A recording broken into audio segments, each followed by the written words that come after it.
Hi, I'm Marnie Campbell with the Marnie Campbell Realty Team here in Calgary. And I have today to speak with me, Bill LeClair of LeClair Thibeault. Thanks so much for speaking with me today, Bill. Morning, Marnie, and pleased to do it. No problem. Awesome. So I wanted to talk a little bit today about wills. We're spending so much time at home right now, and we're hearing a lot of people are organizing their homes. And part of that is organizing our lives in general. That includes, financial planning and planning of our lives. And wills, I think, are one of those things that people put off because life gets busy. So I thought it'd be a good time to talk about that today. I totally agree with that. I can tell you that in the course of my real estate career, and we get a lot of occasions where we're asking people, well, do you have a will? Well, I've been meaning to do one for a long time. I've had people say to me, I've been meaning to do a will for the last 10 or 15 years. And you kind of sit there and say, well, maybe it's time.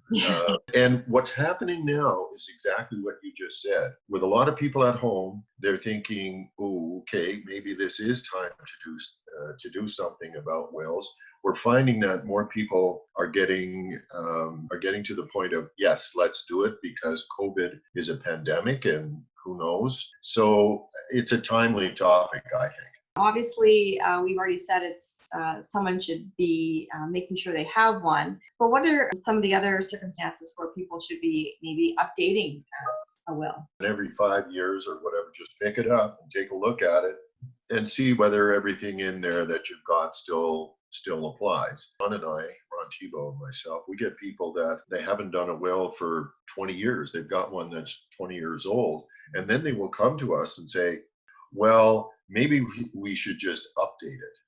Our view is if you've got a will that's 10 years old, 15 years old, 20 years old, don't bother with an update. Just do a brand new will because the language in the wills now is a lot different than it was 20 years ago. And to try to do an update because there's a perception that you're going to save some money, to do that, I think may wind up costing you more money. So you're better off just to do a whole new will. Right. Okay.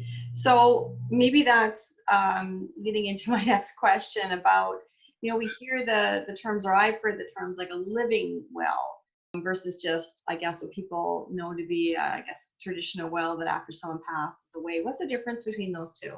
Well, here's the difference. A will speaks to after you're dead, because you're gone and now it's how your estate is being divided. Okay. So who are the beneficiaries? How do you deal with the estate? Now, the term living will, it's given the name because it's end of life. How do you deal with the last things? And where the living will came in, that language came in was don't make heroic efforts to save my life. That's kind of where you get the word living will.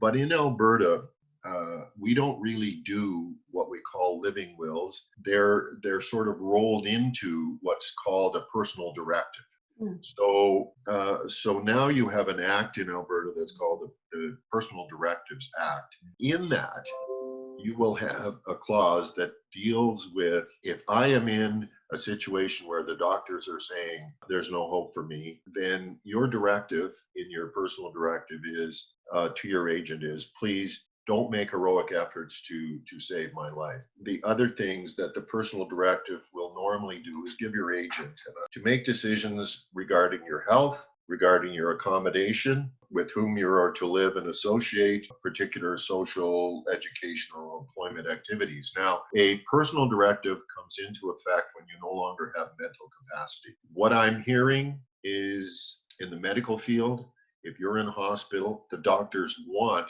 a personal directive. They want to know that you've got some provision in a directive that says, don't make heroic efforts to save my life. So the living will has been taken beyond just being end of life decisions. It takes you into where do you live, who do you associate with if you're in a situation where you don't have mental capacity. Then there's the other one, which is the enduring power of attorney. That deals with all the financial matters. So if you are in a situation where you don't have capacity because you have, for example, you have dementia. So your finances now can be looked at and handled by whoever your attorney is. Now, another thing is, and I think you may ask me this, so I'm going to anticipate it anyway. Why have a will? What's the difference? Like, Yes. if Yeah, I don't have a exactly. will, if I don't have a will, does that really matter? And the answer is yes, it does. Because if you have a will, then what goes on is, and your loved one dies, so now you can take the will and your identification, and you can now determine what the assets are in the estate so that you know what you're dealing with. So you can go to a bank and say, I need to know what my dad has in terms of assets. I need to know what my husband has. Now, mind you, when we do a will, what we will do is we will say to people, take your will, we'll give you the original will, we'll give you 2 enduring powers of attorney and 2 personal directives. We'll tell them, put it in your safety deposit box or wherever you keep your most valuable papers. Also, you can give a copy to whoever your personal representative is. And at some point in time, what you can do is make sure that you give that person the whole list of what you have and where you have it, so that the personal representative is not in a situation where they're starting from scratch and they're trying to figure out everything you had. If you have a will, you can go to the bank or wherever and say, here's the original will, here's my identification, we're done. If you don't have a will, then that process can't start because the banker or whoever is saying, well, I don't see anything that says that you have authority. So you can't really start with what they call the administration of the estate until you're actually appointed as an administrator of the estate. And then the other thing that I think is vital is if you happen to pass away without a will, the issue there is that under the Wills and Succession Act, without a will, there's a section that deals with intestacy. And what you'll find there is that because of the rules that are set out, if you had a will, you may have wanted things to go in this direction. If you don't have a will, they may go in another direction because of the fact that you don't have a will and it's set out this way.